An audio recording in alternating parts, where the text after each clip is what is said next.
Et c'est parti, messieurs, dames, pour cette émission du 21 mai 2025. Je suis bien évidemment avec mon fidèle acolyte Joe. Comment tu vas, Joe, cette semaine? Bah super bien, surtout aujourd'hui. Mais on va en parler de toute façon. Clairement, un marché dans le vert, dans le très très vert. Et pour nous accompagner, j'ai eu le droit d'avoir l'exceptionnel Crypto Sapiens. Comment tu vas, mon Crypto Sapiens, aujourd'hui? À chaque fois que tu m'appelles, tu m'envoies des fleurs quand même. Ah, Bah écoute, c'est ça va très minimum. bien. Normal. On va pas se plaindre d'avoir un nouvel ATH. Bah ça va, écoute, hein, on va pouvoir analyser ce qui se passe au niveau des charts. Donc salut tout le monde. Et puis bah, pour ceux qui me connaissent pas, évidemment, donc je suis Sapiens ou Adrien, évidemment. J'ai un vrai prénom. Et l'objectif de l'analyse on-chain, je vois qu'il y a Jay qui est un très fidèle d'ailleurs suiveur de mes vidéos, donc ça c'est cool. Salut Jay. Et en fait, bah, l'objectif c'est de comprendre ce qui se passe sur le marché grâce aux données on-chain. Il faut savoir que les données on-chain, c'est vraiment un moyen de comprendre ce qui se passe derrière les coulisses et le comportement des investisseurs. Donc si vous voulez, c'est vraiment comment on appelle ça, une façon de voir le marché différemment, mais qui est totalement complémentaire avec l'analyse technique traditionnelle. Et c'est pour ça que ça va être très intéressant de voir ce qu'on va voir aujourd'hui. On a plein de choses à voir et ça va être super. Bonsoir à tous ceux qui arrivent. Installez-vous confortablement. Je rappelle pour ceux qui sortent d'une grotte, je vous invite, c'est même pas je vous invite, je vous ordonne d'aller directement suivre Sapiens. Voilà, directement. Je vous mets ça dans les chats respectifs. Et tu as aussi une chaîne YouTube où tu fais grosso modo ce qu'on va faire là ce soir, mais de manière plus régulière, hebdomadaire, je crois. Quelque chose comme ça. Yes, j'essaie de m'y tenir, mais effectivement. Trop bien. On sait ce que c'est. Voilà. Tac, je vous invite à aller suivre. En plus, c'est quoi ce nombre d'abonnés là? Vous allez me faire monter ça là? C'est quoi ce bordel? Donc tous ceux qui écouteront la rediff sur les plateformes de streaming et tout ça, vous allez suivre Crypto Sapiens sur YouTube et vous me faites ce plaisir. Mais c'était Tac. quand la dernière fois que t'étais venu? Est-ce que tu te souviens de où est-ce qu'on en était? Ça date, hein. Ça date, hein. C'est pas dans les 80 et quelques, je crois, dans les 80. Je crois que c'était vraiment près du bottom. Hein. Ouais. C'était Je sais plus si de toute façon, c'était à chaque avant fois ou après c'est le bottom. soit un top soit un bottom, hein, donc Oui, c'est vrai qu'à chaque fois qu'on s'appelle, c'est c'est jamais dans toujours un comme ça. entre-deux. Clair. Donc Écoute, vu, vu les prix, est-ce qu'on est en train de faire l'émission du top? Ah, peut-être que oui, peut-être que Aïe, non, aïe, on va aïe. voir ça ensemble. Après, on s'appelle Ça pas va être TF1 intéressant. ni Cyril Hanouna, ça devrait aller. Ah non, Je oui. pense que- C'est vrai. En tout cas, pas encore. On n'a pas de reçu de proposition. On va bûcher de ce côté-là. Soon. Yes. Soon. En tout cas, je suis très content de voir le chat. J'espère que le chat a la forme, a la patate, avec un Bitcoin en ATH, enfin, qui était brièvement en ATH. Là, on est un tout petit peu en dessous. Amen. Mais j'espère que vous avez un peu la forme. On va pouvoir traiter ça avec Sapiens, voir un petit peu on-chain ce qui se passe. Est-ce que, juste pour donner un peu de contexte, Sapiens, tu veux peut-être donner un peu ton avis sur le marché, ce que tu as regardé récemment? Alors, on se connaît bien, nous, on discute ensemble de manière régulière, etc., sur le Discord, mais grosso modo, toi, depuis quand est-ce que tu es repassé haussier? Est-ce que tu as douté pendant un quelconque instant? Comment ça s'est passé un peu pour toi ces derniers temps sur le marché en termes de vision? Mm. En termes de vision, déjà en termes d'expérience, on va dire personnelle, c'est vrai que après le top qu'on a eu au mois de janvier, j'avais un peu plus d'espoir à qu'on aille un peu plus haut. Je crois qu'on en avait justement parlé à ce moment-là. Et finalement, encore une fois, le marché nous a un peu montré qui était le patron. Donc ça, c'est plutôt bien. Moi, j'ai eu pas mal de doutes quand même dès qu'on était pas loin dès qu'on est repassé sous les 60, sous les 80K. Je sais pas pour vous, mais c'est vrai que moi j'ai eu pas mal de doutes sur le fait qu'on était un peu dans ce qu'on appelle un entre-deux. On était vraiment le cul entre deux chaises. Pour moi, il y avait vraiment pas un 50-50 non plus, mais voilà, il y avait beaucoup quand même de probabilités qu'on aille peut-être retoucher des zones un peu plus basses. Et c'était assez inquiétant. Il y avait que quelques indicateurs qui arrivaient, mine de rien, à me rassurer. Il y a toujours des investisseurs qui faisaient entrer pas mal de capitaux. Donc je me disais, voilà, il y a toujours des gens qui sont prêts à acheter quand même du Bitcoin à prix fort, entre guillemets. Et c'est typiquement pas le comportement d'un bear market confirmé, on va dire. Puisque aujourd'hui, et c'est vrai que là, je pense qu'on pourra en reparler peut-être après, mais le contexte actuel est comparé au cycle 2017-2021, c'est quand même assez différent de ce qu'on a vécu auparavant. Où en fait ici on arrive à se poser la question du ok, bah là ça pue du cul, mais est-ce que en fait on peut vraiment aller plus bas, ou est-ce que finalement ça aura suffi pour épuiser en fait tous les vendeurs. Et donc C'est vrai qu'au mois d'avril, j'étais pas forcément serein. J'avais fait un call avec mon mentor pour justement parler de ça avec lui. C'était la première fois où j'avais eu autant de doutes. Autant en 2024 ça allait, mais là vraiment j'avais pas mal de doutes et j'étais vraiment un peu 50-50. Et finalement, moi j'avais posé ce que j'avais dit sur X. J'avais pu poser quand même, parce que l'objectif c'était quand même vu que je restais haussier moyen terme, je posais quand même des ordres d'achat pour lisser en tout cas mes investissements. Et c'est vrai que j'avais pu poser au 86, 79, 75 et il me restait une cartouche au 72 qui n'est jamais arrivé. Mais comme d'habitude, c'est le but aussi de pas... et ça c'est un petit rappel, le but c'est pas de chercher le bottom parfait. Il y en a qui m'ont écrit comme quoi justement dans mes vidéos YouTube, sur les commentaires, qui me disaient « Ah, j'ai attendu les 72 000 $, je l'ai jamais eu, je suis trop dégoûté. » C'est pour ça qu'évidemment, il faut toujours essayer de lisser un peu son prix, essayer de rentrer petit à petit, parce qu'encore une fois, on ne peut pas deviner exactement le bottom parfait, le pico bottom. Et finalement, depuis ça, on va dire que c'est bullish de base. Dès qu'on est repassé au-dessus des 93 000 $ au niveau on-chain, pour moi, il y avait pas vraiment de doute sur le fait qu'on puisse continuer la hausse, sachant qu'en plus ce support, que si vous suivez ces lives depuis le temps qu'on le fait, était un support on-chain assez important. On l'a pas mal de fois retesté, ça s'est bien goupillé, donc finalement c'était pas mal.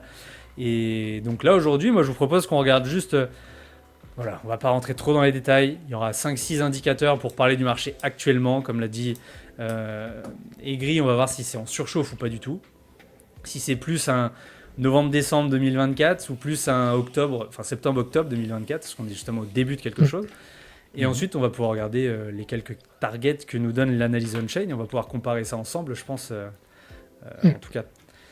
Et pour les alts, rêver. Ouais. Yes. Et juste pour les alts, moi c'est vrai que je vais parler d'Ether principalement, puisque c'est les datas que j'ai dessus. Je viens de prendre un forfait chez Cherrypick, pour ceux qui connaissent, qui justement est un peu une app d'analyse on-chain, mais pour les altcoins. Mais je vais quand même en faire profiter l'académie d'abord. Donc je vais pas en parler ce soir, mais peut-être justement lors d'un prochain live. Donc du coup là, ça va être faire un tour vraiment succinct, global. Et vous, du coup, c'est quoi votre vision à partir de maintenant Je te laisse commencer, Joe. Moi, je pense que c'est vraiment, vraiment très cool. Je pense qu'il y aura une rotation dans les alts au bout d'un moment, de toute façon, comme toujours. Mais je parierai pas beaucoup de choses là-dessus. Ça reste quand même très dangereux. Là, c'est BTC qui est porté sur ce cycle. Et on le voit, que ce soit au niveau institutionnel et tout. D'ailleurs, je vais te poser la question, si je ne sais pas si on n'avait pas parlé la dernière fois, si le fait qu'il y ait maintenant des institutionnels, est-ce que ça change pas tout ce que tu regardes sur les graphiques on-chain? Est-ce que ça perturbe pas un petit peu ce que tu regardes d'habitude? Si, ça perturbe au niveau de l'activité on-chain généralement, parce qu'au final, quand avant tu avais un investisseur qui investissait, c'est très bien dit, forcément c'était compté comme une entité qui achetait, donc on pouvait le voir en fait, une sorte de consensus de voilà, regardez, le retail arrive, ou en tout cas tout le monde achète. Et là c'est vrai qu'avec l'arrivée des institutions depuis ce coup-là, malgré le fait qu'on soit au-dessus des 100 000 $, on est toujours sur des niveaux par exemple d'afflux d'investisseurs ou par exemple d'adresses actives sur la blockchain qui est inférieur à limite du niveau de 2023 ou des choses comme ça. Donc, ce sont limite des indicateurs qu'aujourd'hui je n'utilise pratiquement plus, à part pour voir si justement il n'y a pas tout d'un coup une anomalie. Mais c'est vrai que ça change pas mal de choses. Et en fonction, j'ai envie de te dire, de quand sera notre top final, et je pense qu'on aura du recul qu'à partir de là, si ça arrive dans un mois, dans 6 mois, peu importe, on pourra vraiment se dire, ok, peut-être que les niveaux de surchauffe des cycles précédents vont devoir se réadapter au fait que Bitcoin devienne aussi un actif TradFi de plus en plus. Mais pour l'instant, en fait, sur les 2 derniers tops, on a vu des changements dans le sens où il n'y a pas eu d'extrême surchauffe. Et c'est ce qui c'est ce qui m'a biaisé au top de mars 2024. Pour moi, on était dans une première étape de surchauffe, mais pas la surchauffe extrême comme avant. Et par contre, on l'a revu en décembre. Enfin, en décembre-janvier, donc ça va pouvoir nous aider dans le prochain top, je pense. Ça, c'est cool. Intéressant. Ok. Et toi, Aigri? Moi, bullish Bitcoin. Et après, sur les alts, if I speak Big Trouble. Parce que, en vrai, ça fait depuis que j'ai pris mes SL, moi, à 87 000, que j'ai dit, ok, les gars, c'est bon, on est haussier, on annule le plan bear market. Ok, bad timing, on y va, c'est haussier, machin, etc. Donc à partir de là, j'étais positionné longue. Maintenant, le problème, c'est que ça fait maintenant ça fait un peu plus d'un an que on va voir Bitcoin qui va aller frapper des ATH et des alts qui vont probablement pas en faire et qui vont continuer d'avoir des trends baissières / des grands ranges et pour les meilleures d'entre elles faire des ATH, mais c'est vraiment genre les doigts d'une main. Donc sur les alts, je continue de penser que ça va être décevant et je continuerai de dire, enfin je continue de penser ça et que les gens vont continuer d'être déçus parce que les facteurs sur les alts qui étaient positifs en 2017 et en 2021, on les a pas avec nous là sur ces dernières années. Ça veut pas dire que les alts vont pas monter, ça veut juste dire qu'il faut être prudent, continuer d'être modéré, et même sur le leader qui est Ethereum, on verra avec Sapiens, je crois que tu avais 2-3 trucs à partager peut-être là-dessus Sapiens, mais que il fallait quand même rester modéré aussi sur ce qu'on pouvait en attendre, en tout cas d'une manière raisonnée. Voilà. C'est pas comme ça qu'on le dit, tu vas encore te faire insulter sur X. Tu dis je suis ultra bullish là ces prochains mois et après plus du tout. Voilà. Là, ouais, c'est ça. Ouais, c'est ça qu'il faut entendre. Bullish les 6-8 prochaines semaines, ou plus ou moins, enfin en fonction de ce que donne le marché pour le moment. Enfin, le but c'est pas de prédire l'avenir, mais pour le moment je suis en mode c'est haussier tant que c'est haussier. Et le moment où ça l'est plus, c'est que ça l'est vraiment plus. Et il faudra pas être en mode non, mais machin, etc. C'est quand ça l'est plus, ça l'est plus. Et la surchauffe va arriver, je pense, beaucoup plus vite que ce qu'on imagine. Enfin, la surchauffe. Chacun mettra ce qu'il veut derrière le mot surchauffe, mais je veux dire, la même euphorie qu'on a déjà vue par 2 fois. Et elle va réarriver dans des prix qui seront décevants pour la plupart des gens. Et, enfin, en tout cas, c'est mon avis. Voilà. Et il faudra faire attention à ces moments-là. Pour le moment, c'est pas le cas. Mais ça va arriver. Enfin, j'imagine que ça arrivera relativement bientôt. En tout cas, voilà, c'est mon avis. Ok. Très très cool. Bien, Sapiens, je te propose qu'on passe sur tes graphiques. Tu as plein de choses à nous montrer. On va pouvoir parler de tout ça. J'ai essayé de condenser cette fois. Tu dis ça à chaque émission, on te croit plus. Ouais, je sais, mais le terminer, c'est possible. Je m'entraîne vraiment. Déjà, les vidéos dis-toi YouTube. qu'on a créé l'émission. On a créé l'émission exprès pour que tu puisses discuter, que tu puisses parler. Donc, écoute, on a maintenant tout le temps du monde. Ça peut durer 3 heures s'il le faut. Les gens seront aux anges. C'est clair. Voilà. Bon, bah écoutez, déjà, petit disclaimer, évidemment. Tout ce qu'on dira ici ne sont pas des conseils en investissement, vous le savez. L'autre point, c'est qu'évidemment, que ce soit Aigri, Joe ou moi-même et plein d'autres, vous le savez, on essaie de mouiller le maillot pour avoir les meilleures données possibles. Et que parfois, on peut avoir tort, parfois on peut avoir raison, parfois on peut faire des erreurs.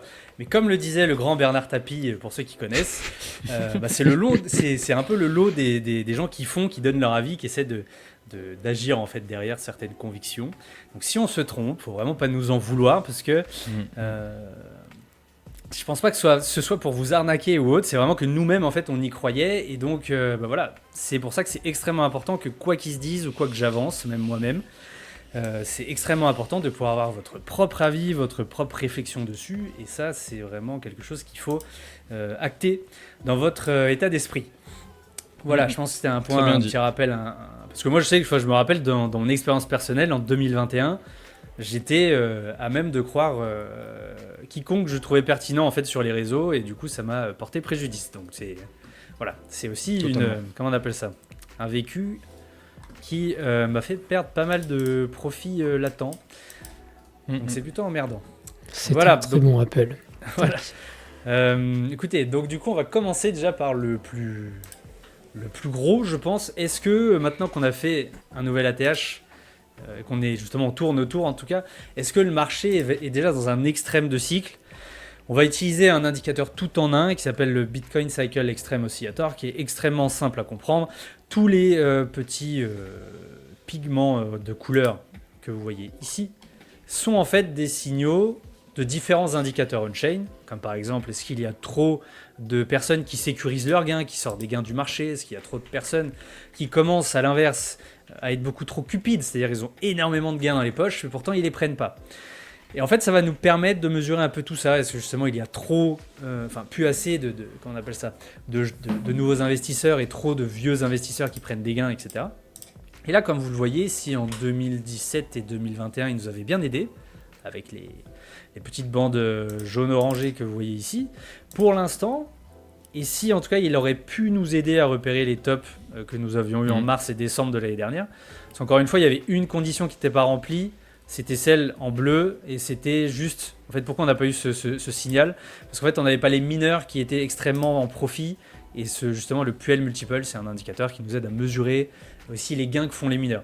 Là, on l'avait pas, et c'est pour ça que ça n'a pas flashé, mais pour autant, on avait bien le reste qui nous montrait qu'il y avait déjà un début de surchauffe. Donc ça aurait pu nous aiguiller, mais là, en fait, à l'heure actuelle, il n'y a rien du tout. Donc c'est plutôt intéressant. Et moi, en fait, ma théorie, donc encore une fois, c'est propre à moi-même, pour moi, on est, si vous voulez, à une sorte... on est...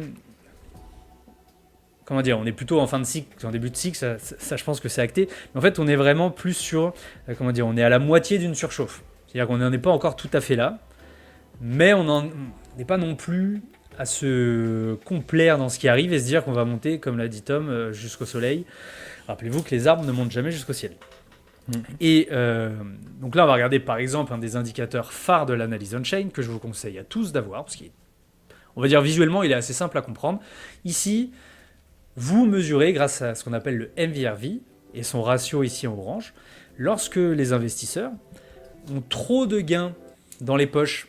Vous savez, moi je l'ai vécu, hein, et je le revis encore même, je suis loin d'être un investisseur parfait, je le précise, je le dis très souvent sur ma chaîne YouTube. C'est quand justement on a fait un x2, un x3, un x4, un x5, un x8. J'étais à x8 en mars 2024. Et pour autant, j'ai pas pris énormément de gains parce que j'étais poussé par le FOMO des ETF, enfin l'euphorie des ETF qui arrivent, qu'on va tout exploser. Regardez, on fait un ATH avant le halving. Ça s'est jamais passé dans l'histoire de BTC, donc on va monter jusqu'aux étoiles. Et comme on le voit, le MVRV ici, il avait atteint un palier. Donc ce premier palier orange qui était plutôt intéressant, hein, qui nous... Comme vous le voyez, c'est un ratio de 1 qui nous permet de voir historiquement parlant qu'on a déjà eu des tops sur ces niveaux-là en 2016, 2019, on s'est arrêté là en 2020, on s'est arrêté là en août 2021. Mais en fait, on n'était pas encore dans cette extrême euphorie. Et du coup, moi, comme à bleu, je me suis fait avoir. J'étais à quelques mois d'apprentissage de l'analyse on-chain et j'étais vraiment le premier à vouloir écouter le FOMO et me dire « Ah, tu vas pas prendre tes gars maintenant, j'étais limite à un x2 ou un x3 de pouvoir atteindre certains projets que j'avais, et donc du coup je me suis dit hors de question que je me lève. Voilà, malheureusement, je vous conseille de ne pas le faire. Ce qui s'est passé, c'est qu'en novembre-décembre, par contre, j'ai été un peu plus à l'écoute de mes signaux, enfin de ces signaux. Et par contre là, il y avait la narrative, il y a une alt season. C'est hors de question que je vende totalement en fait mes coins. Et pourtant, en fait, avec un MVRV qui retape en fait sur des niveaux qu'on va appeler de cupidité des investisseurs, ils ont eu ces x2, x3, x5, et pour autant, comme vous le voyez, il y en a beaucoup qui ont gardé leur gain. Pour tout vous dire, et pour, je pense que vous puissiez plus le voir en termes, parce que là on voit ce qu'on appelle un ratio, mais en fait, si vous voulez, hop, en termes de dollars, si vous voulez, ça va être plutôt intéressant. Voilà.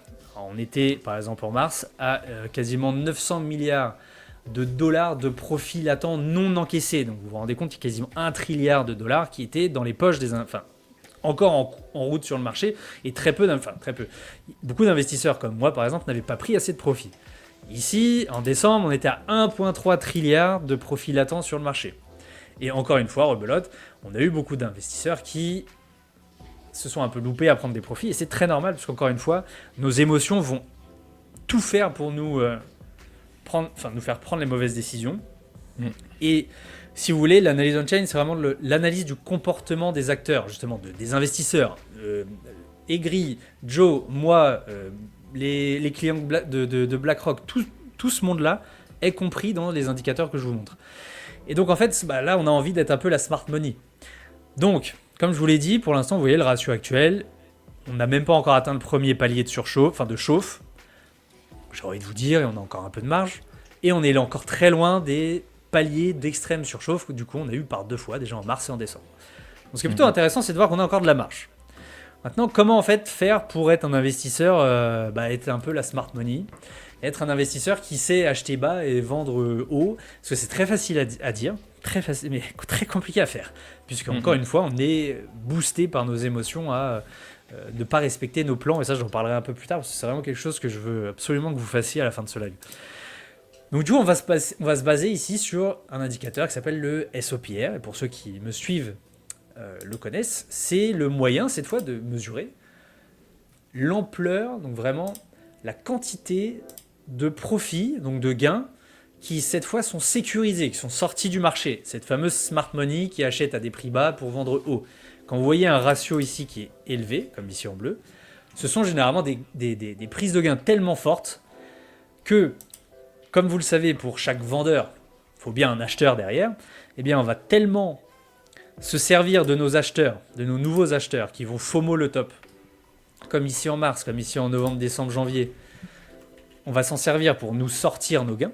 Et donc forcément, on va épuiser, cette fois, la demande acheteuse sur le marché. Et quand on l'épuise, qu'est-ce qui se passe? On a consolidation, retournement de tendance, consolidation, retournement de tendance sur du court moyen terme, ce qui fait qu'après, on subit. Et généralement, c'est même là où sur les cycles 2021-2017, rappelez-vous, à l'inverse, c'était pas consolidation, latéralisation, c'était vraiment correction bear market. Là, pour l'instant, ce ne fut pas le cas. Mais du coup, c'est ce qui va nous attendre au bout d'un moment. On ne va pas monter jusqu'au ciel, encore une fois. Donc, c'est très important de faire attention à ça. Et ici, idem, on atteint un premier palier de prise de profit extrêmement important. Donc voilà, comme quoi je vous dis, tout n'est pas rose non plus, mais on n'est pas non plus dans l'extrême euphorie.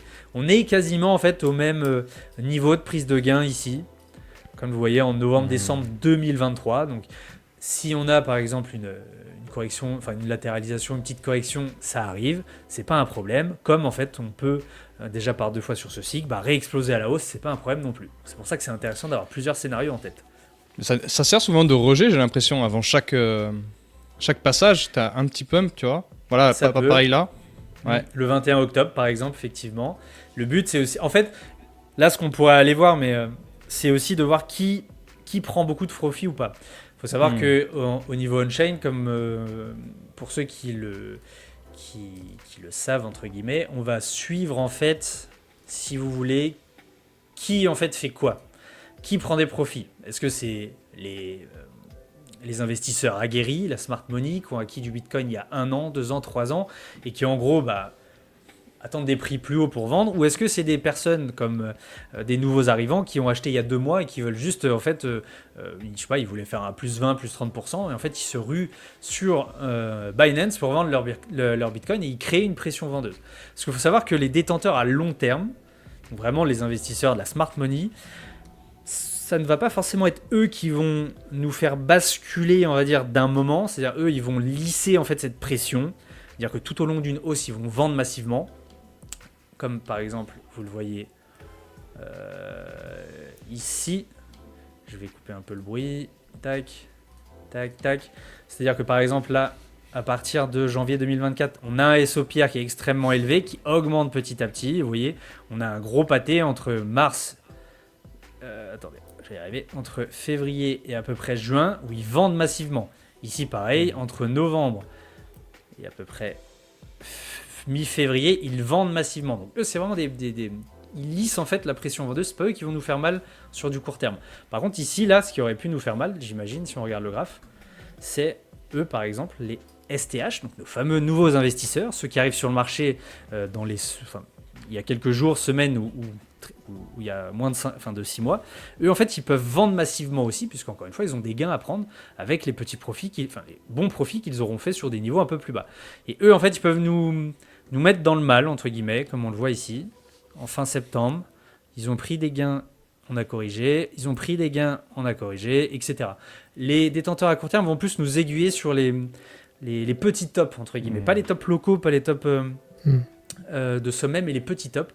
Et donc à chaque fois en fait que vous voyez un gros pic de prise de profit ici en vert, généralement vous voyez on a une correction, hop, petit top, on a une correction, hop, prise de profit, on a une correction, prise de profit, on a une correction. Ça marche assez souvent comme ça. Et là pour l'instant donc on est à un niveau assez haut qui peut nous amener à une petite correction, mais encore une fois on a aussi on a des éléments qui nous font dire qu'on peut aussi exploser à la hausse, donc faudra pas s'étonner dans les 2 cas. Maintenant, moi, ce qui me fait plaisir, c'est ce graphique-là.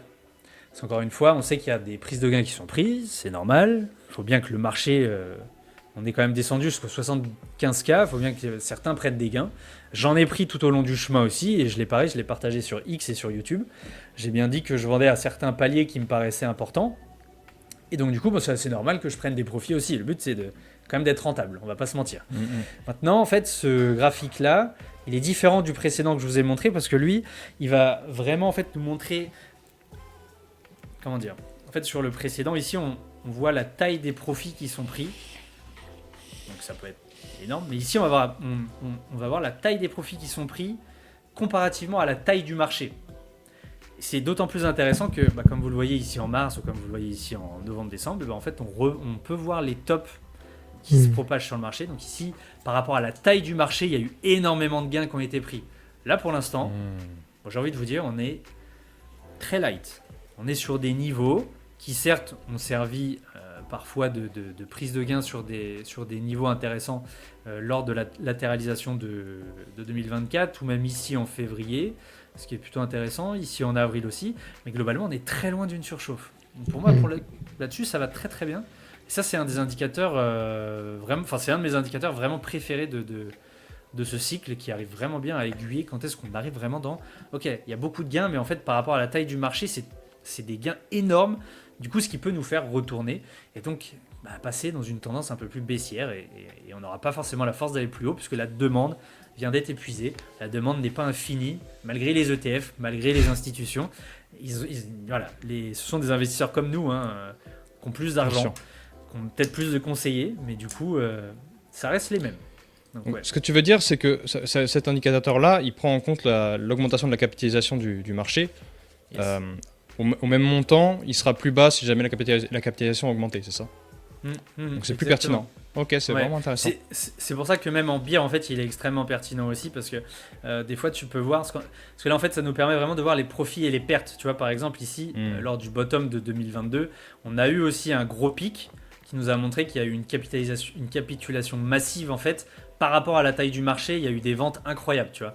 Donc, en fait, ça montrait bien que ici, on avait épuisé le dernier niveau de hodlers qui voulaient conserver leur coin malgré tout, et qui peut-être s'étaient dit non, c'est mort, peut-être qu'on va descendre vers les 12K, 10K, etc. et je pars du navire. Donc c'est plutôt intéressant de le voir que ça marche dans les deux sens, et ça c'est plutôt cool. Ici par exemple, tu vois, en 2024, on voyait à l'inverse, il n'y avait plus personne, c'est-à-dire qu'il n'y avait personne qui bougeait leur coin, que ce soit en perte ou en profit. C'était vraiment intéressant de le voir, parce que c'était vraiment une sorte de zone où finalement, tu vois, c'est un peu ce mindset de dire tout le monde s'y désintéresse, du coup c'est peut-être là où je vais investir. Et quand on regarde la zone, c'est là où on était sous les 60K par exemple. Donc là on aurait pu faire un x2 grâce à cet indicateur. Et pareil ici en février et en mars. Février, là, quand on a eu je crois la première grosse baisse sous les 90, et ensuite ici quand on était vers les 87, c'est pareil, il y a eu un pic à la baisse, donc tout le monde se désintéressait. Et donc ça, c'est plutôt intéressant de le remarquer. Donc c'est plutôt cool. Et alors que ici, tu peux m'envoyer le lien? Ouais, bien sûr, avec plaisir. Il est vraiment bien celui-là. En vrai, il est plutôt cool, je trouve. Hop. Parfait, merci. Alors, attends, attends, je te l'envoie à toi, je crois, et puis je vous l'envoie en privé, vous l'enverrez. Moi, ça ne marche pas. Ok, alors je vais continuer. Si vous avez des questions, n'hésitez pas, il n'y a pas de problème. Je t'en prie. Pourquoi du coup je dis aussi qu'on est à mi-chemin? Regardez, en fait, quand je vous parlais des prises de gains sur le marché grâce au SOPR, on peut aussi le voir en termes de valeur BTC, mais en gros en valeur USD c'est pareil. Donc c'est juste que les pics sont un peu plus hauts, font un peu plus peur, mais globalement ici en fait plus il y a du vert qui augmente, plus il y a des gains énormes qui sont pris sur le marché. Donc ça c'est plutôt intéressant de remarquer que forcément à chaque pic, quand vous voyez en 2017, en 2020-2021, c'est un peu la même chose. Mars, novembre, décembre, des gros pics de profit. Et là en fait on est arrivé pareil au premier palier, cette petite bande orange, où on est à cette première déviation standard en fait comparée à la moyenne annuelle. En fait vous voyez un peu globalement ce qui se passe ici. Donc on est arrivé à la première moitié. Et du coup, il nous reste de la marge pour aller beaucoup plus haut, mais voilà, il faut encore se rendre compte que tout n'est pas non plus comme si de rien ne s'était passé. Évidemment que ça, c'est des prises de profit qu'on n'avait pas vues depuis janvier 2025. Donc c'est quand même intéressant de le noter. Et il faut vraiment le comprendre. Donc voilà, il ne faut pas non plus, comme tu l'as dit, Tom, on peut s'attendre à des et ça on le verra un peu après, mais à des belles zones, à des belles targets qui pourraient nous attendre sur BTC dans le futur. Mais à la fois, il faudra voir comment réagit le marché. Encore une fois, c'est pas parce que je vous présente ça maintenant que dans 3 semaines, un mois, ce sera exactement la même chose. Il faudra absolument rester les yeux ouverts pour s'adapter. Et ça c'est important parce que les amis, le marché change tous les jours, voire alors, tous les jours peut-être pas, mais au moins toutes les semaines. Ce qu'on dit là aujourd'hui, le 21 jour d'ATH, si ça se trouve, dans 15 jours on est à 90 000 et entre-temps on a eu 20 000 trucs qui nous ont fait changer d'avis. Donc encore une fois, Ouais. on parle là avec les datas qu'on a à l'heure actuelle et il faut toujours se souvenir que les datas évoluent. Tout à fait. Tout à fait. Maintenant, on a quand même pas mal de choses qui sont intéressantes pour nous pousser beaucoup plus haut. Donc vous le savez, ce qui nous freine, enfin, comment dire, pour qu'un prix augmente, il faut bien sûr que les ordres d'achat soient plus importants que les ordres de vente. Et donc du coup, ce qui nous freine généralement quand on augmente au niveau du prix, comme vous le voyez ici entre janvier et mars, entre octobre et décembre-janvier, ce sont bien sûr nos fameux du coup détenteurs à long terme qui vont profiter des prix élevés pour se délester de leur coin. Forcément, ils prennent des profits, ce sont la smart money. Et en fait, ici, ce que vous voyez en orange, ce sont, sur une moyenne à 30 jours, le nombre de BTC, enfin, ici, comment dire, plutôt en valeur USD, qui est vendu généralement sur ce marché. Et comme vous le voyez, forcément en mars, on avait des ventes massives de Bitcoin qui nous a freiné et qui du coup a épuisé la demande. On n'avait plus personne pour pousser le prix plus haut et rebelote en décembre-janvier. Mais ce qui est plutôt pas mal, c'est que comme vous le voyez, ce ratio a bien diminué quand même. Et c'est détenteur à long terme. Il faut savoir que là aujourd'hui, le prix, malgré qu'on soit sur en gros sur entre les 100 et 110 000 $, ce prix ne les intéresse pas pour vendre leur coin.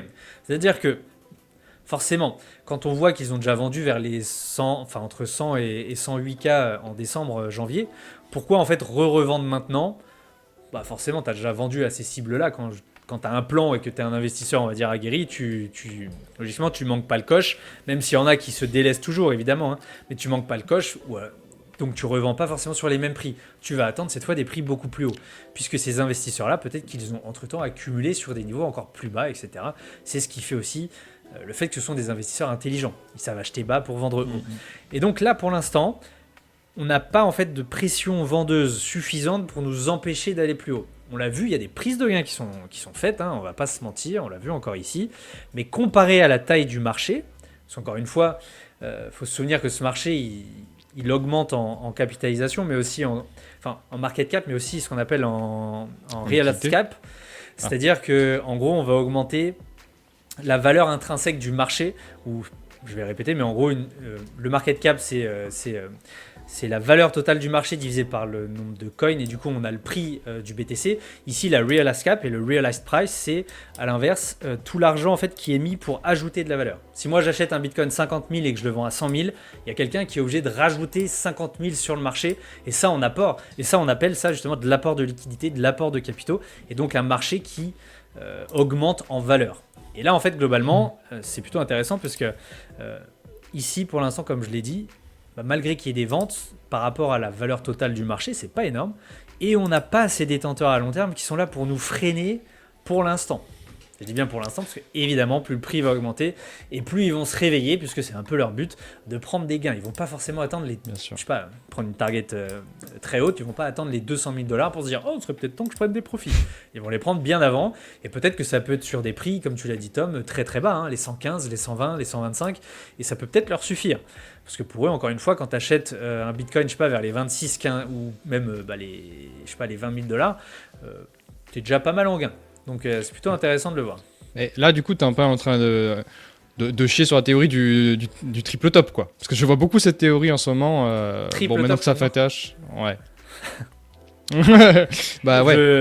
Après, moi, je suis toujours un débutant en analyse technique tradi. Je sais pas ce qu'un triple top peut exactement nous faire. Encore une fois, c'est vrai que moi, ma vision du truc, c'est puis du coup, avant que tu puisses renchaîner dessus, en fait, c'est vraiment la façon de voir les choses qui moi me plaît et qui me permet d'être, on va dire, assez intelligent sur le marché entre guillemets, même si c'est loin d'être parfait. Mais du coup, je serais curieux que tu m'expliques du coup la théorie. C'est juste qu'on aurait fait 3 tops, tu vois, on en a fait un. Si tu revas sur la chart.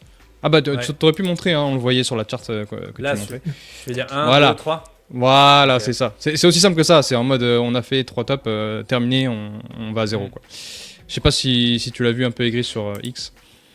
Oh, Mais en vrai, il y avait de la force. Ouais, bah, qu'est-ce qu'on voit pas sur X, messieurs, dames. ouais, qu'est-ce qu'on voit pas. Après, ça aurait pu être le cas en 2024 alors. Parce que ici, on l'a fait quasiment 3 tops aussi. 1, Ouais. 2, Oui. 3. Et Oui. ouais, après, on a corrigé quand même pas mal, mais ouais. Le- Ok, je vois. c'est, c'est les théories de X, ça, je reconnais. C'est ça. C'est les théories terrifiantes. Mais c'est ça qui est intéressant, c'est qu'avec le on-chain, du coup, tu apportes un peu plus de profondeur à ça. Et pas juste s'arrêter à, bon, bah, c'est le 3e, on va à 0, quoi. En fait, Mm. ce qu'il faut retenir de ça, c'est que c'est le même prix, mais c'est pas la même philosophie derrière. Tout Au à final. fait. Exactement. Très bien dit. C'est. En fait, je trouve ça limite. Alors, après, le problème, Oula. c'est que les gens vont dire qu'on envoie de l'opium. Le problème, ça va être ça. Du coup, on va essayer. Là, Je vais c'est essayer pas de grave. modérer mes propos, messieurs, dames. L'idée. En fait, moi, quand je vois ça, je suis en mode. Ça veut dire que les mecs, ils ont acheté bas. Les mecs, ils ont vécu la guerre, etc. On est revenu au même prix. Et les mecs, ils sont en mode, c'est pas assez. Ou en tout cas, après, vu que c'est une moyenne à 30 jours, on aura sûrement du délai aussi dans la prise de profit, etc. Ça. Voilà, quand tu regardes, tu vois que tu as un ping entre le moment où tu as les prises de profit et machin, mais voilà, ça va sûrement augmenter. Mais que les mecs en soient revenus à la TH, que les mecs qui ont les bitcoins depuis plus de 6 mois, donc ça veut dire que c'est des mecs qui ont acheté, grosso modo, entre le top de marché et les 70 000. Non, pardon, avant le top de marché, pardon. Et les mecs, du coup, sont en gain et ils bougent pas. Moi, je trouve ça absolument fou, alors que c'est les mêmes prix, quoi. Et ça. on-chain, ça se voit. C'est zinzin. En plus, ça a pas mal changé, je trouve. Le BTC, il a une image un petit peu différente d'il y a 6 mois. Les gens commencent à plus à en accumuler. Enfin, il y a vraiment cette philosophie qu'avant, qui était très BTC maxi. Maintenant, c'est un peu tout le monde qui comprend que bah, c'est juste l'or d'aujourd'hui, quoi. Donc, ouais. Tout à fait. Il y a un truc qui est plutôt pas mal à relever. Je sais plus si c'est celui-là. Non, pas forcément. Peut-être celui non plus. Je vais le réussir à vous le retrouver. Il n'y a pas de souci, on a tout le temps que tu... Et c'est pour ça qu'on fait une émission d'1 heure, 1 h 30, hein, Sapiens. Hein. Ouais, la moitié, c'est ça. Ouais. Attends. Non, ça c'est Lost Supply, on s'en fout. Lost? Non. Ah, voilà. Bien vu. Alors, en fait, c'est ça aussi qui est plutôt intéressant, c'est de voir que leur supply, tu vois, depuis le top de janvier, en fait, n'a fait que augmenter. Donc oui, en fait, ce qui est plutôt pas mal, c'est que finalement, c'est un peu le même schéma. Je vais zoomer dessus, sinon c'est pas parlant. C'est un peu le même schéma en fait de détention. Donc encore une fois, là, par exemple, entre 2023 et 2024, forcément, ils prennent des gains. Leur nombre de BTC détenus diminue, logique. Et ensuite, petit plateau, parce que forcément, on doit... Comment dire, un petit rappel que... Parce que ça, c'est très important, parce que sur X, je vois tout et n'importe quoi là-dessus. Quand, par exemple, vous voyez la charte, donc ici, des détenteurs long terme, où tout le monde vous dit « Oh, ils accumulent, c'est génial, regardez, ils ont pris, je crois que c'est 1,2... 1,4 million de BTC, ils ont accumulé le dernier mois. C'est faux. Un BTC, pour qu'il passe de court terme à long terme, il faut qu'il y ait 155 jours qui se passent. Donc en fait, dites-vous qu'il y a à peu près 5 mois et demi. C'est pour ça que je dis toujours investisseur de plus de 6 mois, pour être plus clair. Mais dites-vous qu'à chaque fois, ceux qui ont, comme vous voyez, tous ceux qui ont accumulé en gros depuis le 17 décembre sont des détenteurs court terme. Et les LTH sont ceux que vous voyez en bleu là, donc ceux qui ont accumulé en fait avant le 17 décembre. Sinon tout le reste c'est des détenteurs court terme, donc ceux qui généralement FOMO, on le voit, tous ceux qui ont FOMO ici, ils ont FOMO sur le top. Et par contre tous ceux qui, peut-être la smart money comme vous et moi, ou enfin je dis smart money, mais tous ceux qui ont eu les couilles d'investir sur ce niveau-là. Smart. Faut le dire vite. Là dans le chat ça va nous vanner. Faut le dire vite. Passe. On va se faire montage. Du coup, on est des détenteurs court terme. Tout ce que vous voyez ici, là, c'est tous ceux qui ont accumulé ici aussi. Surtout, toute cette supply-là qui a été accumulée. Mais par contre, ce qui est extrêmement pertinent et qui est ultra bullish, c'est que ces investisseurs, qu'on passe justement à 105, 110, enfin 109 aujourd'hui, en fait, ils sont toujours en mode, moi, je veux les conserver. C'est-à-dire qu'ils sont dans cette force d'état d'esprit de dire là pour l'instant, même aujourd'hui, après un x2 quasiment, pour ceux qui ont vraiment investi au bottom de septembre, mais donc quasiment à un plus 50-60%, en fait, ils n'ont pas forcément envie de vendre. Ça, par contre, c'est ultra bullish. Ça, en fait, ça nous dit juste de voir leur supply augmenter, qu'il y a quand même plus d'attrait de conservation que de vente. Et ça, c'est extrêmement intéressant. Et c'est justement ce qu'on a vu ici. Voilà. Maintenant, en fait, voilà, c'est là, voilà, tous ceux qui ont acheté là, ce ne sont pas des investisseurs long terme. Attention, faire très attention à ça, à ce concept. Vraiment, ils ont investi ici, là. Ils ont investi là. Tous ceux qui augmentent cette supply, ceux qui ont investi sur ces niveaux de prix en 2024. C'est vraiment pas ceux-là. En rouge, C'est clair. c'est moi qui ai rechargé sur les 80K, par exemple. Voilà, typiquement. C'est tout. Mais je suis pas une whale, donc je fais pas non plus tout le truc, mais on se comprend. Donc voilà. Bien sûr. Ok. Voilà. On parle de rotation. Et- Let's go. Ouais. Oula. Bah ouais, parce que Joe, il va être content. Regarde, Ouais. Ethereum. Alors attends, Voilà. je vais faire ma petite partie sur, Let's go. petite partie sur BTC. Pourquoi, par exemple, justement, rétrospective, pourquoi je restais justement plus convaincu d'être à la hausse qu'être à la baisse, même si, comme je vous l'ai dit au tout début de ce live, j'avais beaucoup de doutes, c'est qu'en fait, on a vu un peu le même scénario. C'est-à-dire que tant qu'il y a du orange ici sur BTC, c'est-à-dire qu'on a des investisseurs qui sont prêts à ajouter de l'argent sur le marché. Encore une fois, des investisseurs qui peut-être ici avaient acheté des bitcoins, parce qu'il y en a, hein, acheté du bitcoin à 60K, qu'ils revendaient à 82. Et ben forcément, je suis obligé de rajouter 22 000 $ pour acheter ce bitcoin, et donc j'ajoute de la valeur sur le marché. Ce qu'on veut pas voir, c'est justement ce qu'on avait vu en août 2023, où là, pareil, il y a eu beaucoup de doutes pour ceux qui étaient. Tout le monde se disait on va repartir sous les 20K. On avait eu des sorties de capitaux. Là, je reprends ce qui s'est passé ici. Oui, on avait. Donc, par exemple, si on se disait, regarde, on est sur un double top, je sais pas moi, ces deux-là ou ces deux-là, peu importe. On corrige, c'est pas juste une simple correction. On avait des sorties de capitaux assez énormes pour l'époque sur BTC. Donc là, ça nous aiguillait un peu plus sur, ok, là, les investisseurs ils sont vraiment pas confiants. Alors que là, pour l'instant, on avait vraiment c'était petit, mais c'était quand même sympa. C'était 3 fois plus que ce qui s'était passé, surtout lors de 2024, donc c'est plutôt cool. Et là, pour l'instant, écoutez, hein, on le voit, ce qui est plutôt bien. Pareil, moyenne à 30 jours, donc il y a forcément un petit delta. Mais ce qui est plutôt intéressant, c'est de voir que les capitaux, ils arrivent très franchement. Je crois que lors du dernier live ou lors de mes vidéos, c'est quelque chose que je répète, on a une manne financière, on a une puissance d'achat tellement exceptionnelle vu le nombre d'altcoins qui arrivent sur le marché, qu'en fait, c'est très rassurant de voir les investisseurs les déployer et justement les mettre sur BTC. Et par extension, et là, on va faire des ravis, forcément, et sur Ethereum, retour du Petit Prince. Depuis le 14 octobre 2024, on n'avait pas vu ça. Ça fait 7 mois qu'on n'avait pas vu de l'argent arriver sur Ether. Donc attention, hein, l'argent arrivait évidemment, hein, il n'y avait pas tout le monde qui vendait. Mais en fait là, ce que vous voyez en négatif, dire que c'est à l'inverse de ce que je vous ai expliqué tout à l'heure. On avait plutôt des investisseurs qui avaient acheté à 3000 qui le vendaient à 2000. Donc on avait une perte de valeur du réseau sur Ether de 1000 $ par exemple. Et donc tout cumulé, ça nous faisait du moins 40 milliards sur Ether, donc ce qui est assez énorme. Puisque c'est à peine ce qu'il avait gagné justement lors du dernier top. Donc c'est pour ça que Ether a vachement subi la grosse correction, parce qu'elle a vraiment duré pendant quasiment 7 mois de valeur, enfin d'argent sortant sur Ether. Et là on revoit enfin un bel engouement qui est plutôt sympa, puisque il est quand même il est pas dégueulasse, hein. C'est du plus 33 milliards sur les 30 derniers jours qui sont rentrés.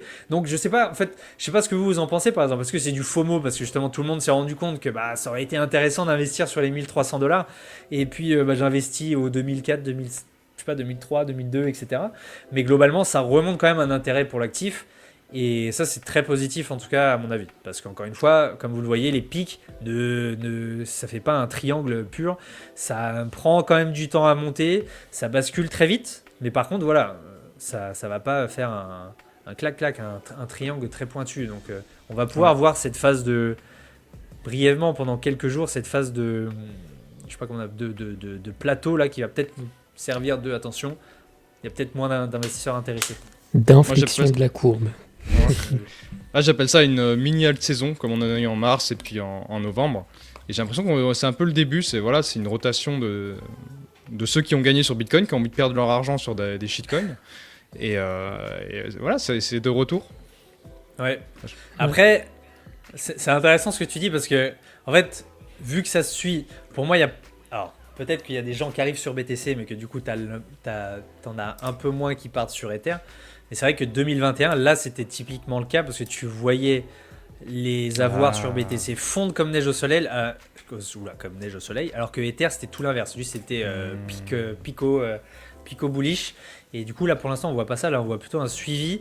Et alors, il faudra faire gaffe, parce que comme vous le voyez, pour l'instant, par 2 fois, on fait un suivi, mais on retombe beaucoup plus vite que BTC. Et ici aussi. Donc en fait, il faudra surveiller ça. Et typiquement, si on voit ça, j'ai pas envie de vous dire que c'est la fin de l'alt-season ou je sais pas quoi, mais pour l'instant, à 2 reprises, encore une fois, on se base sur les répétitions historiques, à 2 reprises, ça a pas manqué. Hein. À chaque fois que Ether ça part, sur les alts, ça part aussi. Et Bien sûr.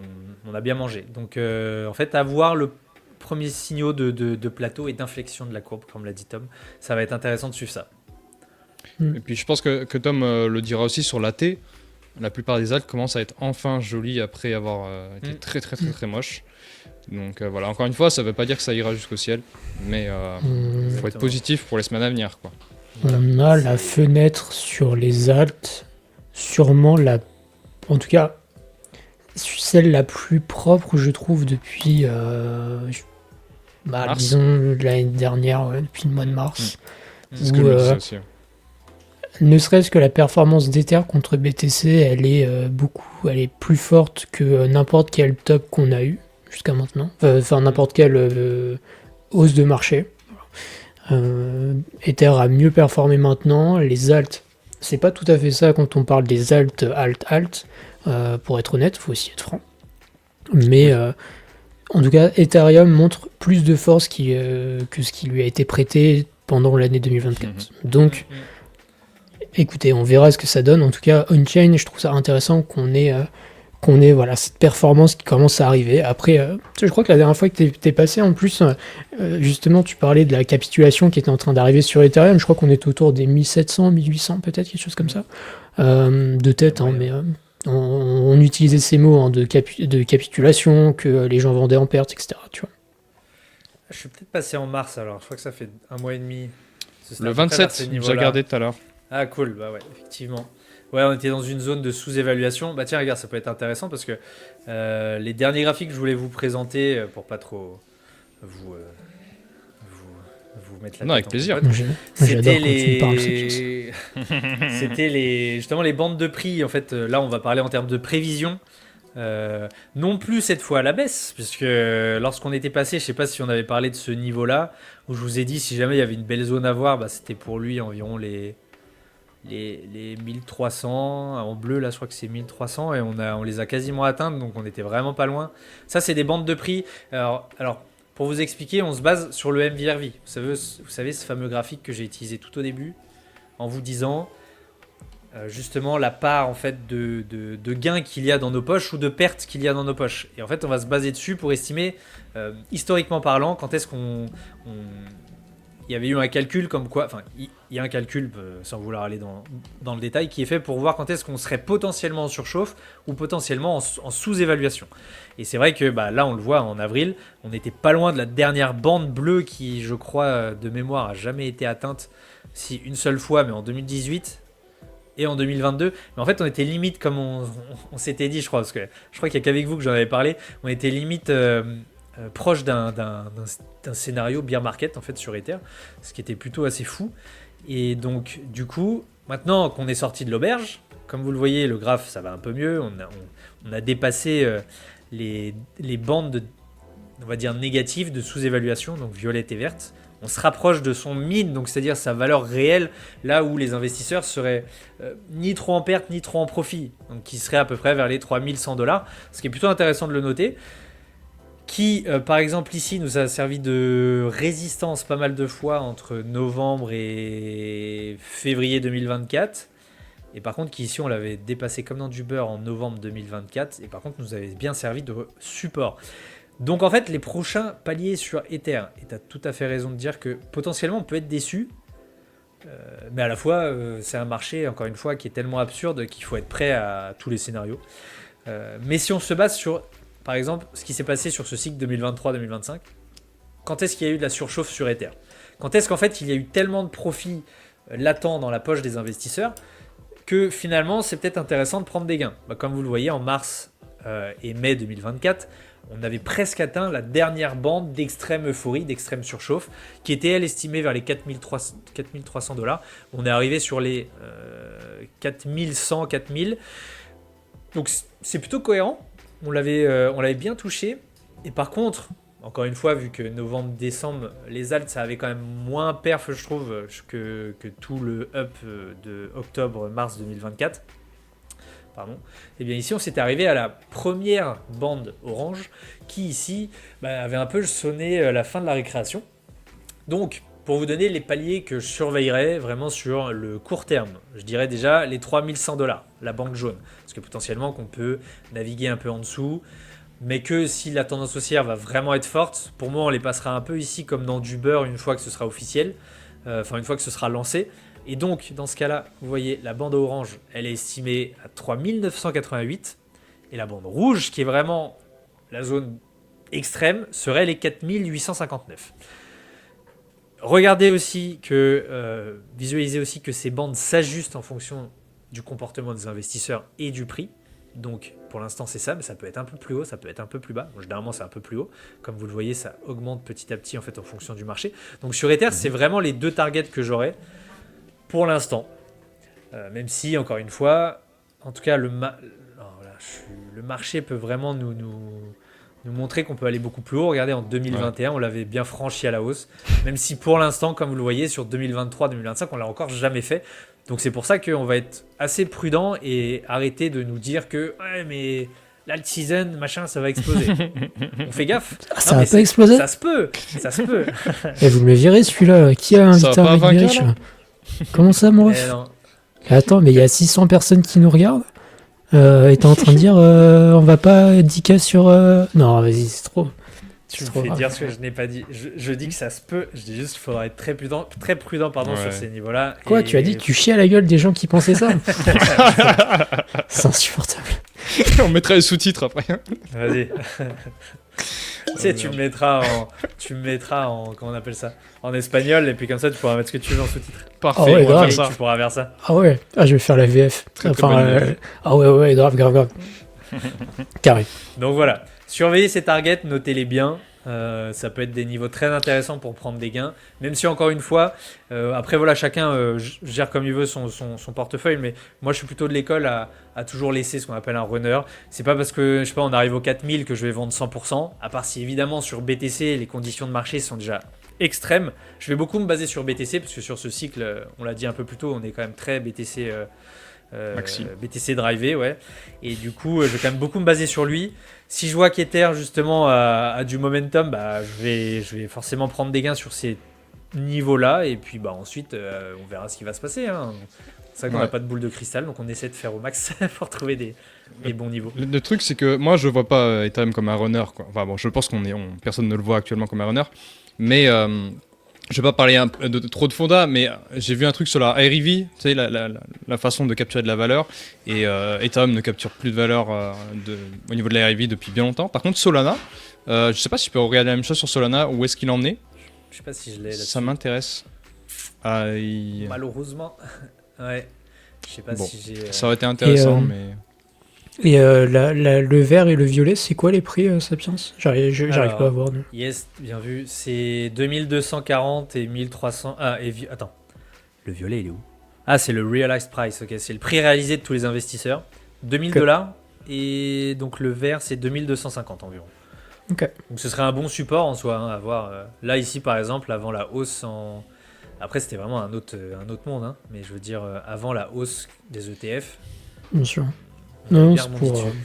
Donc là, tout est basé sur ce prix réalisé, en fait. Toutes les couleurs sont basées sur le violet. Non. Alors, attends. Ah, si. Pas fort. Attends, je réfléchis. Si, exactement. C'est exactement basé sur ça. Donc en fait, forcément, plus il s'adapte et plus en fait on sait aussi la part de... Alors oui et non, voilà, c'est pour ça. En fait, plus on va pouvoir... Plus on va pouvoir mesurer justement cet état extrême, mais on va aussi se baser sur les occurrences historiques. Tu vois, quand est-ce que, en fonction, je pense, après j'ai pas le calcul exact parce que ici il le détaille pas beaucoup, mais globalement, en fait, je pense que c'est aussi basé par rapport à l'historique du marché, à quand est-ce quand est-ce qu'en fonction d'un prix par rapport à son coût de revient, tu te dis à partir de là. Historiquement parlant, on avait, 60% de chances de toucher un petit top ou un top, etc. Et je pense que ces bandes de prix s'adaptent aussi avec ça. Donc c'est plutôt intéressant de le voir. Ouais. C'est plutôt intéressant. Et si ça vous va, on va passer sur BTC parce que pour l'instant c'est le campion, le champion qui nous intéresse. Alors, maintenant qu'on a breaké les 108K, qu'on a un nouvel ATH, messieurs, dames. 109, hein, Parce mais qu'on- bon, bref. 109. 109, excusez-moi. En fait, le but, et ça c'est extrêmement important, et je vous en conjure, je vous regarde dans les yeux tous, je vous en conjure, à partir d'aujourd'hui, demain max, faites un plan d'action en fonction des targets qu'on va citer ce soir. Que ce soit en analyse technique, on-chain, tout ce que vous voulez. Vous avez vos propres targets vous aussi. Mais voilà, pour ceux qui souhaitent avoir un bon indicateur de ce qui peut se passer, des prochains niveaux qui pourraient en tout cas être des tops, faites-vous un plan en fonction de chaque palier. Parce que c'est extrêmement important de comprendre que lorsque l'euphorie va arriver, ce sera pas à ce moment-là qu'il faudra prendre une décision. Comment dire, qu'il faudra faire un plan d'action. Ce sera trop tard parce que vos émotions seront déjà à moitié en train de prendre le contrôle. Et si vous n'avez pas déjà un plan d'action, vous potentiellement pour ceux qui ont fait, je vais pas dire l'erreur, mais qui étaient peut-être trop optimistes, que ce soit en mars ou en novembre ou en décembre. Mais en fait, on refera les mêmes erreurs à chaque fois être trop dans le FOMO, de trop non, on peut encore monter plus haut, je vais pas prendre de profit, etc. Donc faites-vous un plan, c'est extrêmement important de se faire un plan pour chaque palier, pour prendre vos gains, pour savoir là je prends tant, là machin, et en fait après d'agir comme un robot. Le but ça va vraiment être de suivre en fait votre plan initial, parce que sinon vous allez vous viander encore une fois, et vous allez vous retrouver encore une fois à se dire ah bon, faut que je réattende 6 mois ou 1 an avant de pouvoir ressortir des gains. Et là c'est pas le but, on a envie d'être des investisseurs rentables, c'est quand même le but du jeu, on n'est pas là pour faire de la figuration, on veut faire de l'argent, donc c'est extrêmement important de suivre ça. Ok, maintenant que c'est dit, que j'ai insisté dessus, on va pouvoir parler des différentes targets. Ici, on a 300 un 000. graphe qui C'est la première. Alors, Hop là, j'ai nickel le plan de 600 personnes qui nous regardent. Allez, banco. Impeccable. non, mais il y en a une qui est extrême, qui est pas loin des 240 000. Hein. C'est une des Ah, bah, tu vois, hypothèses quand qui tu veux. existe. Putain.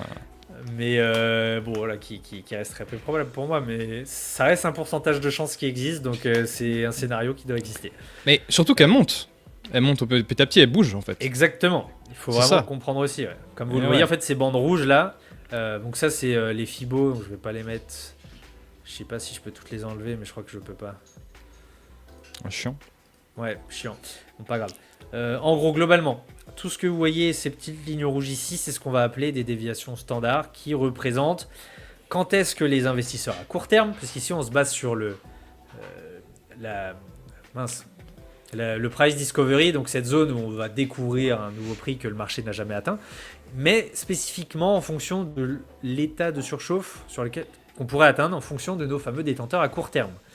Donc, je le rappelle, ce sont des investisseurs qui en fait subissent le FUD et le FOMO x10 par rapport au LTH, donc nos fameux investisseurs à long terme, et qui justement vont être plus à même de prendre beaucoup de profit d'un coup lorsque ça les intéresse. Le premier palier qui est estimé aussi, une déviation standard qui a été calculée, qui est plutôt vers les 111K, donc elle est très très proche. Hein. Mais comme vous le voyez ici, on l'avait par exemple cassé très très vite, comme ici en février, on l'avait cassé très très rapidement aussi, donc je dirais que c'est à surveiller, mais c'est pas forcément celle qui m'inquiète le plus. Par contre, la deuxième et la troisième sont extrêmement intéressantes et pertinentes. Comme déjà l'a dit Joe, comme vous voyez, elles s'adaptent au niveau du prix et du comportement des investisseurs. Si on voit que justement ça se passe bien, la courbe peut évoluer avec le temps et du coup on peut s'adapter nous aussi en direct live et prendre des gains tout au long de la montée, ce qui est plutôt pertinent aussi. Donc les deux paliers suivants, c'est les 118 et les 126 000 $. Pourquoi c'est intéressant? Parce qu'en mars, c'est vraiment cette seconde petite barre en pointillé qu'on avait atteinte et qu'on n'avait pas forcément dépassée. On n'avait jamais atteint la troisième. En novembre, décembre, janvier, c'est exactement pareil. On avait touché que par 2 fois la deuxième bande et même le top final, on n'y était même pas encore. Le marché nous disait qu'on avait de la place pour monter un peu plus haut. Et le prix, j'en ai discuté avec justement mon collègue qui est trader, il me disait le prix il s'est arrêté nulle part. Il s'est arrêté au 108K, il s'est arrêté nulle part. Donc en fait, c'est pour ça que c'est extrêmement compliqué d'avoir un top. Encore une fois, on ne cherche pas le top parfait, on va chercher une zone de top. Et cette zone de top, pour moi, sera vraiment ici, dans cet entre-deux. Et il faudra bien surveiller ça. En tout cas, c'est encore, si vous voulez, je peux vous filer le graphe.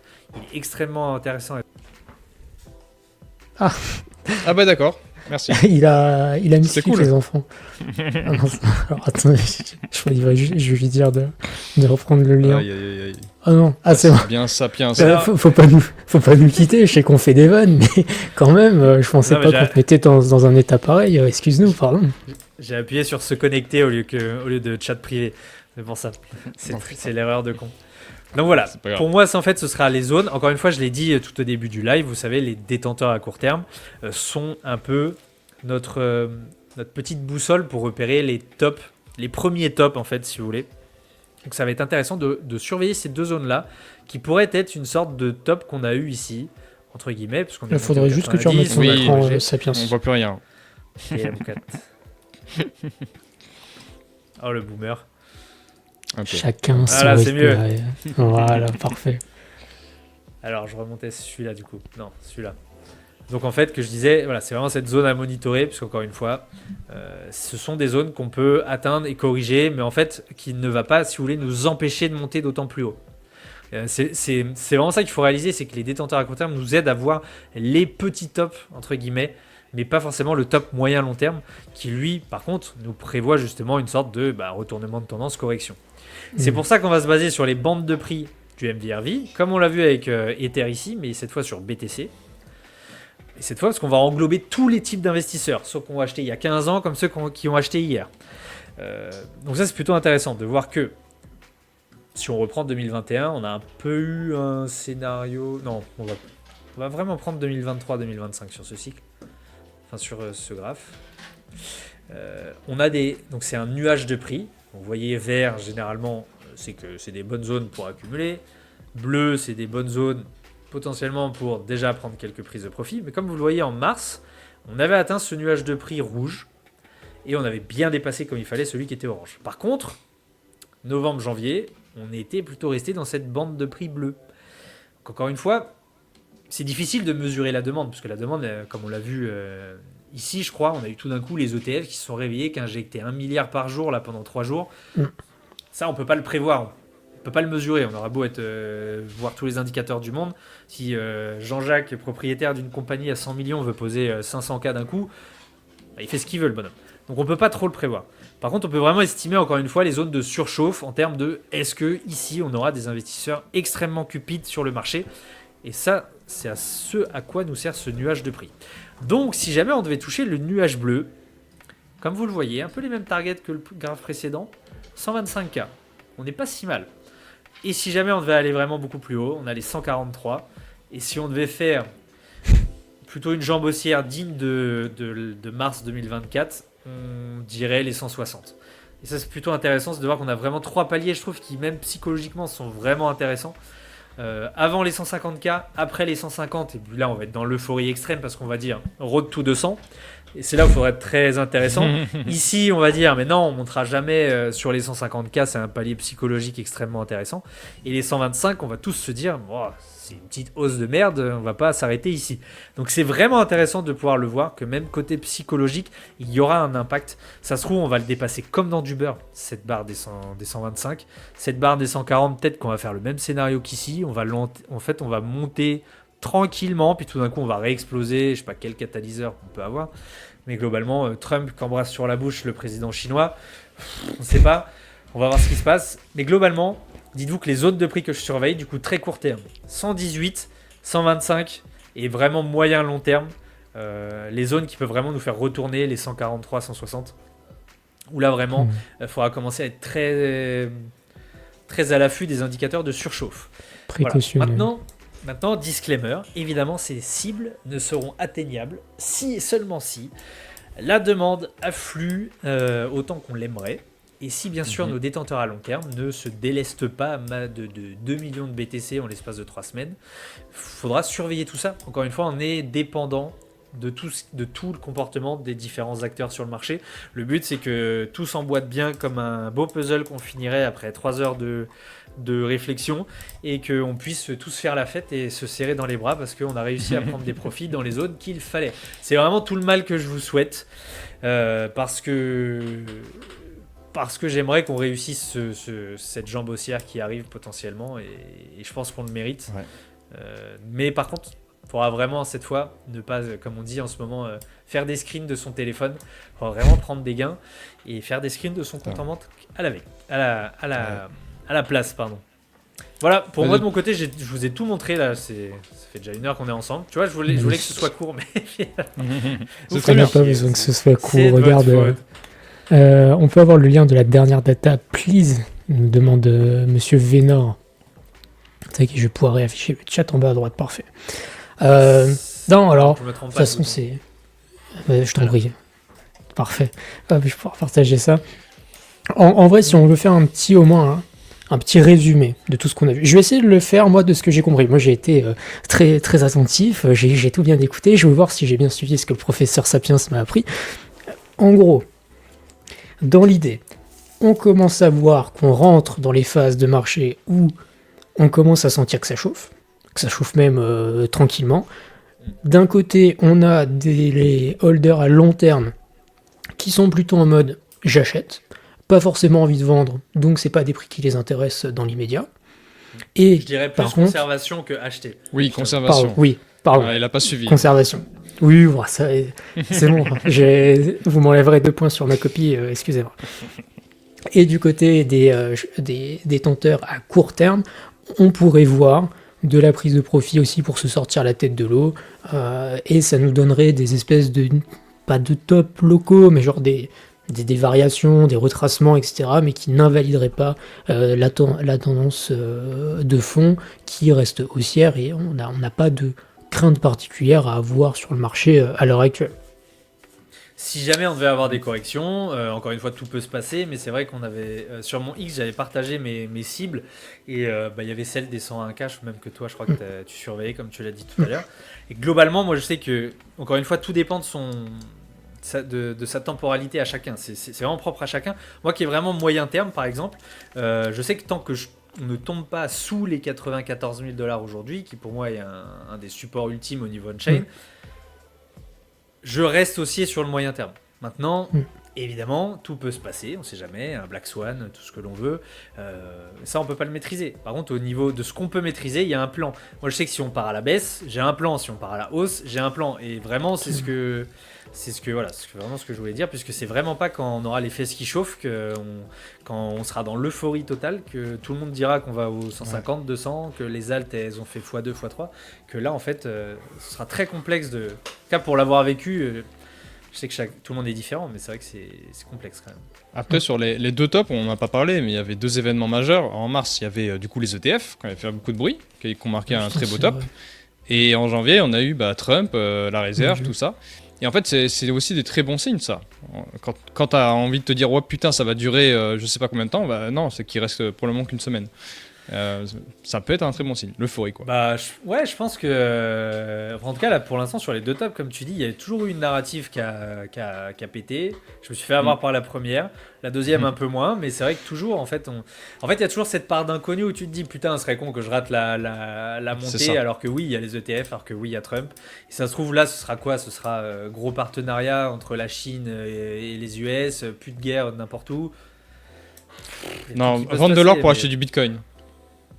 Ouais aussi, ça peut être magnifique ça. Moi je l'attends, Qu'est-ce que Ça c'est clair. Ouais. Ce serait fou quand même. Ce serait Effectivement, ouais. Ok. En tout cas, merci Sapiens pour l'analyse on-chain, magnifique. Franchement, ça faisait longtemps qu'on n'avait pas discuté. Je me suis pris des petites notes, tu vois, parce que pareil, j'essaie moi de mon côté de garder le bon grain de livret d'un point de vue de data, qu'est-ce qu'il faut regarder, etc. etc. Et franchement, là, sur l'émission, alors je mettrai en description les différents liens vers Check on Chain, ce que tu as utilisé, etc. etc. Le but, c'est pas de te remplacer, loin de là, mais plutôt montrer aux gens qu'ils sont capables d'être autonomes. C'est surtout ça, moi, qui m'intéresse. Que ce qu'on fait là, c'est possible de le faire chez soi, à la maison, avec un truc qui s'appelle un ordinateur ou un téléphone, et qu'on peut s'en sortir sur le marché. Mais on a vraiment vu dans le détail quoi, les différents types de holders, la prise de profit, est-ce qu'on est dans un extrême ou pas, est-ce que c'est de la surchauffe ou pas, etc. etc. Et franchement, je te remercie pour ça, c'était vraiment très très cool. Ouais, et puis on essaiera, on le dit à chaque fois, mais on essaiera encore plus là, où il va falloir suivre le marché de très près, de t'avoir 1 à 2 fois par mois au moins pour avoir un suivi, si jamais tu as le temps. c'est toujours un plaisir. C'est toujours un plaisir de Yes. t'avoir ici. Et, Avec grand plaisir, de toute façon on s'est dit qu'on en discuterait, donc ouais carrément. Et juste je voulais le montrer parce que celui-là en fait je viens juste d'y repenser quand je vous disais tout à l'heure qu'on avait de la force d'achat sur le marché. Comme vous voyez ce graphe en fait, en gros il nous montre, comme le dit si bien sur Check on Chain, ça nous montre la force relative d'achat comparativement en fait entre le marché de Bitcoin et justement la taille en fait des stablecoins présents sur le marché. Et on peut voir que comme vous le voyez, en fait ici ça avait bien marqué un bottom. On avait beaucoup plus de stablecoins que... Enfin en fait on avait une manne de stablecoins disponibles. Et là comme vous le voyez, comme je vous l'ai dit, on n'est pas dans l'extrême surchauffe, mais on n'est pas loin en fait, encore une fois, d'avoir tout mis sur le marché. Donc ça va être extrêmement intéressant. Par contre les niveaux actuels, regardez, ils correspondent à fin octobre. Ils correspondent à fin février, avant le gros pump, avant la dernière jambe haussière, correspondent à début novembre. Et en fait, comme on peut le voir, on peut avoir ce scénario où on ne corrige pas forcément. Mais globalement, c'est plutôt intéressant de voir qu'il y a déjà à 2 reprises, c'est plutôt un... Voilà. On a bien repris de la force, mais il nous reste du jus, et ça c'est plutôt intéressant de le voir. Il nous reste de l'argent en tout cas à déployer, et ça c'est vraiment ce que je voulais vous montrer. C'était tout, c'était bon, c'est fini. Et Bebro qui dit pour rappel, j'ai un scrapper de Check and Change, je mets dispo sur Discord. Repille-moi sur Discord, Bebro, parce que j'ai dû louper ça, ça me dit rien du tout. Je me ferai un plaisir de regarder ça. Tu voulais ça bien qu'on mélange un petit peu on-chain et technique, parce que on en parle régulièrement, etc. C'est souvent des points clés sur lesquels on est souvent d'accord. Et je te propose qu'on en parle vite fait, tu vois, pas très long, mais en fait c'est pour montrer que les zones que tu montres, c'est typiquement les mêmes trucs que je pourrais retrouver, quoi. Et disons que je suis pas choqué de tout des prix dont tu me parles. On va évidemment parler de Bitcoin et je parlerai d'Ethereum rapidement. On est en ATH, c'est pas une surprise. Enfin, voilà, pour le peu qu'on y reste pour le moment. Disons que je vais commencer par la partie des supports. Tu parlais des 101K et des 97. Pour moi, j'ai à peu près les mêmes choses, dans le sens où, en fait, on avait ici notre range, donc ce range dont je parle quasiment à chaque fois, mais en gros entre les 92 et les 102. On l'a traversé quasiment en pleine ligne droite. Et on a retesté toutes les bornes intéressantes. On a retesté notre support de range, notre milieu de range, et on a explosé notre haut de range qu'on a retesté. Donc moi, jusqu'à récemment, donc la dernière semaine, grosso modo, j'étais en mode, du moment que les 101 tiennent, j'ai pas de raison particulière d'être inquiet. Et même si les 101 tiennent pas, j'ai mon milieu de range ici que je veux absolument voir tenir. Parce que qu'on soit clair, si on fait, disons par exemple, là c'est un scénario complètement illusoire, mais on imagine Bitcoin fait ça, on réintègre notre range ici, on va à 97, ok. Pour moi, si on repère les 97, c'est fin de partie. Genre, c'est fin de partie, en tout cas dans notre dynamique ici. Après, à très long terme, j'en sais rien, mais dans notre dynamique mid-term, c'est dire que c'est terminé, à mon sens, parce que j'ai, en gros, mes moyennes mobiles ici. Vous savez que j'aime bien vous parler de moyenne mobile, mais notre moyenne mobile rouge, donc c'est notre moyenne mobile en 4 heures. Je vais peut-être passer sur une charte un peu plus propre. Notre moyenne mobile en 4 heures, c'est une moyenne mobile qu'on n'est pas censé perdre si on est haussier, si on est très haussier. Tac, tac. Disons, quand on prend octobre, une fois qu'on repasse au-dessus, alors oui, on se fait des petites frayeurs, etc. au début, ok, on a d'autres moyennes mobiles en dessous, on a une belle confluence de support, donc c'est pas dramatique qu'on perde la 4 heures quand on a le reste. Et une fois qu'on est parti en novembre, on n'a jamais retouché ça. Et du moment qu'on reste au-dessus, ça va. Et une fois qu'on l'a perdu, tu vois, on parlait des 108 000 zones de nulle part, qu'on vende pas à 108 000, c'est pas grave. Par contre, ce qui était inquiétant, c'était le fait d'aller perdre en dessous des 100 000. Ça, c'était déjà inquiétant.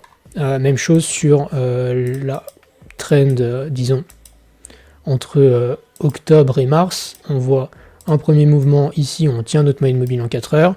Ici, espèce de frayeur. Là, quand j'ai fait mes backtests, je sais que j'aurais vendu pour reprendre des positions ici après. Voilà, par exemple, parce que zone bizarre ici, je sais pas trop quoi faire. Et ensuite, on retient notre moyenne mobile 4 heures.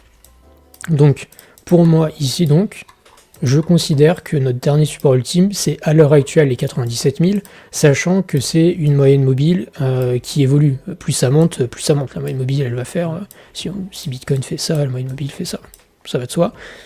Et le support le plus court terme, c'est la moyenne mobile en 1 heure, ce que vous voyez en blanc, qui, pareil, est censé être notre support le plus proche, en tout cas si la trend est intacte, et on voit que pour le moment, en clôture de bougie, on peut aller faire des bougies en dessous, etc., du bruit, okay, c'est pas très grave, mais en clôture du bougie, on voit que la trend, elle est claire, nette, précise, il n'y a absolument pas de demi-mesure, la trend est haussière, et c'est quelque chose qu'on veut voir. Donc, un peu comme tu le disais, si on perd, alors sachant que là les prix vont augmenter, mais disons que cette semaine, j'étais en mode si on perd les 101, pour moi c'est 97 zones d'opportunité maximale. Si, doucement sur les clics, excusez-moi, pardon, je vais me faire engueuler par le chat, ça, carrément. Si on les perd, c'était fin de partie. On n'a même pas perdu les 101, donc la question des 97 s'est pas posée, même si par là, ça, c'était bizarre.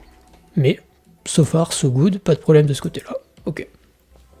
Maintenant, pour le moment, c'est cohérent. C'est pour ça que je dis que ce que tu dis résonne, c'est-à-dire que j'ai l'impression d'avoir le même plan que toi, mais sur, enfin, en tout cas, les mêmes zones d'intérêt, mais d'un point de vue purement technique. Ensuite, tu nous as parlé des zones de top. Voilà. Ici, c'est un indicateur maison. Alors, maison, c'est pas moi qui l'ai fait, mais sur le Discord, c'est mon ami Fibo qui l'a fait. Qui gratte un petit peu les charts, c'est quelque chose qui prend le prix, qui prend la moyenne mobile 204 heures, donc le fameux support que je vous disais juste avant, et qui lui applique certains ratios, certains écarts types, etc., pour se donner des zones d'euphorie, des zones où on est très très loin de notre moyenne mobile, de notre moyenne. En fait, plus on est éloigné de la borne rouge, que je vais peut-être pouvoir vous agrandir un peu, histoire que vous y voyez mieux, voilà. Plus on s'éloigne de la borne rouge, plus on est hors statistique. Maintenant, il y a des zones qui sont plus dangereuses que d'autres. La borne, alors pareil, dans l'indicateur, on a mis des tas de seuils différents. Moi, j'ai décidé d'en utiliser certains plus que d'autres. Pour moi, le seuil le plus dangereux, c'est le seuil entre les 18 et 25% de déviation de la moyenne mobile, où on entre en surchauffe. Et comme tu le disais très bien, c'est pas parce qu'on est entré en surchauffe qu'on peut pas continuer de monter. Tu vois, tu nous montrais sur c'était le RVMV, je crois. Ouais, le MVRV. Le nuage du MVRV. Ah ouais, le topping cloud, ils appellent ça. Voilà, exactement.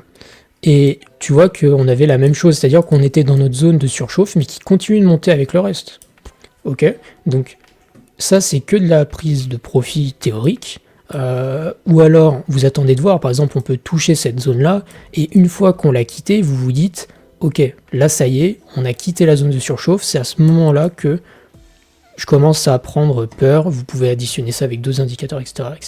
Donc ça c'est pour la borne très très haute de surchauffe, et vous avez la borne intermédiaire en bleu ici. Alors je sais pas si ça se verra très très bien, je crois que oui, mais la borne bleue qui elle constitue plutôt une zone intermédiaire où on est en attente de la zone un peu débile que je vous montrais juste avant, où on voit que là, on vient en résistance. On oscille entre la borne basse à la baisse et la borne haute à la hausse. Et après, quand on commence à aller toucher la zone de surchauffe, c'est là où c'est bizarre. Et jusque là, on a été jusqu'à presque 100 000. Et après, on a commencé à ralentir le rythme, mais toujours dans notre borne... dans notre borne intermédiaire. Donc encore une fois, c'est des tops qui se dessinent en montant, où on passe par la surchauffe et ça continue de monter quand même.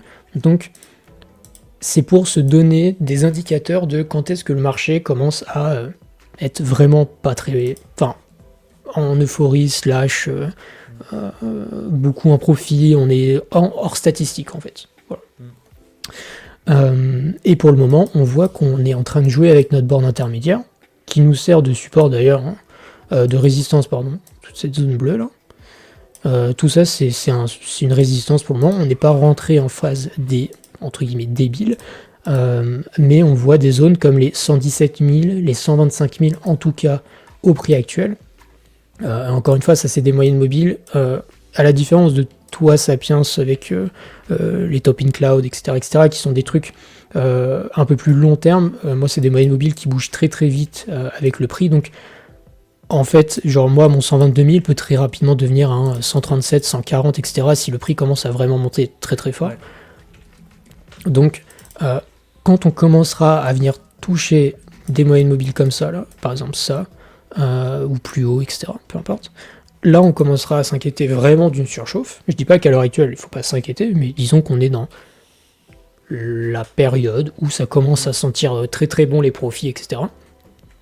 Et que c'est à surveiller. Et après, par contre, sur des trucs de Fibo plus traditionnels en termes de prise de profit, par exemple, on pourrait prendre des extensions de Fibonacci entre notre top à 69, notre bottom à 49, alors plutôt dans l'autre sens du coup, tac, du coup ce serait, pardon, notre bottom à 49, notre top à 109 et une extension de Fibonacci, où on pourrait aller, alors sachant qu'on commence à arriver dans la phase du cycle tardive, etc., on va pas aller chercher des extensions de Fibo qui sont très très lointaines.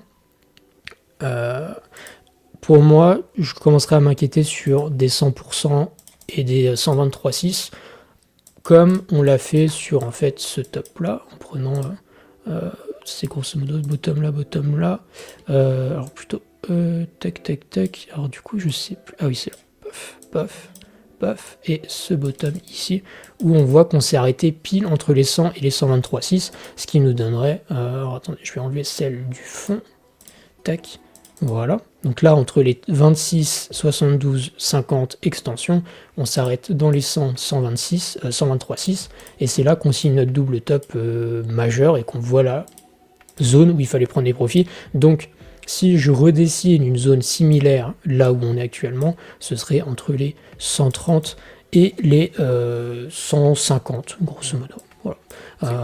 En première approche, bien entendu, à coupler avec des tas de trucs différents, que ce soit on-chain, technique, n'importe quoi. Je pense aussi aux options que Jeff fait sur Discord, qui ont grosso modo des targets similaires d'ailleurs, où ça parie sur du 130, 140 000 d'ici la fin juillet. Disons tranquillement. Voilà. Et juste un petit mot sur Ether, parce que je t'avais demandé les supports sur Ether tout à l'heure. Ouais. Pour moi, alors, tac, hop, il y a, si on parlait donc en termes de support, je trouve qu'à l'heure actuelle, on est sur une zone qui est clé déjà à l'heure actuelle. Mais pour moi, c'est si on perd les 2100, qui était un niveau de support que tu disais, etc. Pour moi, c'est si on les perd, grosso modo, c'est on invalide n'importe quel rebond plus haut, quoi. Et c'est là où j'ai moi mes invalidations de scénario. Après, ce qui s'y passe en dessous, j'en sais rien. On peut faire, je sais pas, ça, etc. Mais ça veut dire qu'on aura cassé beaucoup de dynamique et je sais pas, ça me semble contraire à la dynamique haussière qui s'installe, et ça voudrait dire Bitcoin qui retournerait aussi vers les, je sais pas, les 101, les 97, etc. Donc ce serait la zone maximale d'opportunité d'achat, en tout cas par là. Et si ça casse sous les 2000 et qu'on s'y installe, pour moi c'est fin de partie, en tout cas c'est là où j'ai mon plan en cas de sortie. Voilà. Plan de sortie en perte, pour être honnête, mais tout de même. Ok. Non, c'est pas mal. Enfin, puis, juste pour conclure sur tout ce que tu dis, parce que je trouve ça vraiment intéressant, et moi, je pêchais là-dedans à l'époque. C'est vrai que tu vois, encore une fois, tu parles beaucoup de zones de surchauffe, et ça va être... faut vraiment pas s'en vouloir. Imaginons que le top, il est à 135, vous ayez vendu à 128, 130. Les gars, vous êtes déjà meilleur que la majorité du marché. Donc, dans tous les cas, que ce soit sur Ether, les alts ou autres, franchement, payez-vous, ça va être le plus important. On a beau le répéter, mais... Et, Ça va être chaud. Carrément. et d'ailleurs, c'est ultra important de garder en tête que vous allez forcément vendre à un moment où le marché continuera de monter. C'est-à-dire que personne dans la pièce, ni moi, ni Joe, ni Sapiens, ni n'importe qui, va vendre le pic au top, le dernier prix possible et imaginable du pump quelconque, et que il faudra garder en tête que on est dans des zones de surchauffe et que statistiquement, vous avez plus de chances de retrouver des prix plus bas ensuite que des prix plus hauts. En tout cas, si jamais on doit avoir le run qu'on a eu en décembre, le run qu'on a eu en mars, etc. etc. Aussi être conservateur sur vos targets. J'ai pas parlé des prix de vente sur Ether, pardon. J'ai juste une mini digression. Tac. Mais je crois que on-chain, tu disais qu'en gros, on avait un nuage de vente entre les 3100 et les 3008, quelque chose comme ça 4000 Attends, je suis dessus. On va dire qu'un premier truc à vraiment avoir, ouais, c'est 3100 et l'autre 3009. Bah, et pour moi, Première c'est surchauffe, là où j'ai moi mes zones de vente les privilégiées parce que je considère que Ether est dans une dynamique haute time frame qui est baissière. En tout cas, jusqu'à preuve du contraire. Si on fait ça, etc., je peux pas le prévoir, mais voilà. Et que pour moi, du coup, c'est la reload zone vendeuse qui va constituer la plupart de mes zones de sortie. Donc, la reload zone, elle s'étend de 3100 à 3800. Et 4000, on a le range en fait qu'on a ici, là, entre 2500 et 4000. Donc, c'est des zones qui coïncident et c'est peut-être décevant. Évidemment, ça va être décevant. De toute façon, je continue de tenir ma ligne sur le fait que les alts seront décevants. En tout cas, jusqu'à preuve du contraire. Et que Ether sera décevant, etc. J'avais fait un tweet il y a... disons, genre quand on était vers les bottoms à 1400, je disais un truc du style la performance d'Ether déçoit, tout le monde parle d'Ether, Ether perf, etc., etc. Et après, on arrivera dans les phases où Ether ne fait pas un ATH et les gens sont déçus, etc., etc. Comme on a fait depuis tout 2023, 2023, 2024. Donc voilà, il faudra être modéré sur ces approches. En tout cas, je ne m'aventurerai pas à dire que Ether va dépasser les 4000 dans un premier temps. Si ça doit évoluer, ça évoluera. Mais pour le moment, c'est pas du tout le cas. J'avoue que psychologiquement, ça ferait mal de, je sais pas, s'arrêter au 3008, 3009. Laisser encore tout le monde en mode putain, ATH, enfin ETH n'a pas fait un nouvel ATH. Et c'est ce qui s'est passé par 2 fois là, quand tu regardes. Donc, c'est arrivé 2 fois. Ouais. En fait, ce sera un pivot pour dire qu'on n'a pas besoin de faire des ATH sur tous les assets à chaque cycle. Tu vois. Exact aussi. Franchement, ETH à 500 milliards, il y a des moments où il faut se poser des questions, je pense. Donc, ce sera intéressant à suivre. Bah, en fait, ce serait juste vraiment le hold, enfin le fait de détenir ad vitam aeternam n'est peut-être plus vraiment la stratégie actuelle sur les alts, ça c'est sûr. Et peut-être juste essayer de repérer les meilleurs points d'entrée. Comme on l'a vu, ça peut être sur du court moyen terme, comme on peut le faire on va dire pour ceux qui sont des investisseurs plus actifs, comme du moyen long terme. Et puis bah par exemple là, les 1300 qu'on a eu, on le savait vu les targets que tu as montré, vu celles que j'ai montré, que c'est des excellents points et que tu sais quand les vendre. Et puis voilà. Et puis dans tous les cas, bah, si tu rates une montée, tu sais que dans 2 ou 3 ans, tu en auras aussi. Voilà, après ça dépend encore une fois la time frame de chacun. Mais ouais. Tout à fait. Bon. Let's see. Totalement. Eh bien, écoutez, est-ce qu'il reste des petites questions tac. Le CBI, ça je connais pas. Vous connaissez? CBBI. Ouais, Nope. CBBI c'est un... Attends, je vais le sortir. C'est un truc tout en un un peu, je crois, qui nous montre en real time 9 métriques qui sont intéressantes, qui sont généralement des métriques on-chain. Okay. Attends, je vais vous le partager. Comme ça, ce sera fait. Il est plutôt sympa en soi. Il montre bien... Encore une fois, les indicateurs tout en un, moi j'aime beaucoup, mais je reste quand même assez prudent parce que ça nous montre pas à chaque fois d'où vient la surchauffe. C'est ce qui est le plus... Vous voyez mon écran là? Oui. Alors attendez que je le mets juste. Parfait. Tu vois, ça regroupe le P-Cycle Top Indicator, le NUP, le ROD, enfin que des trucs on-chain. Et à chaque fois, en fait, vous voyez, on peut repérer un semblant de top.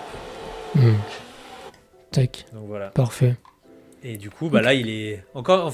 En fait, c'est plutôt pas mal parce que ça veut dire qu'on est plutôt dans le bon quand tu vois ça. Quand je vous dis qu'on a encore de la place, mais qu'on n'est pas non plus au frais. On est moi, je pense vraiment à 50% en fait d'une surchauffe.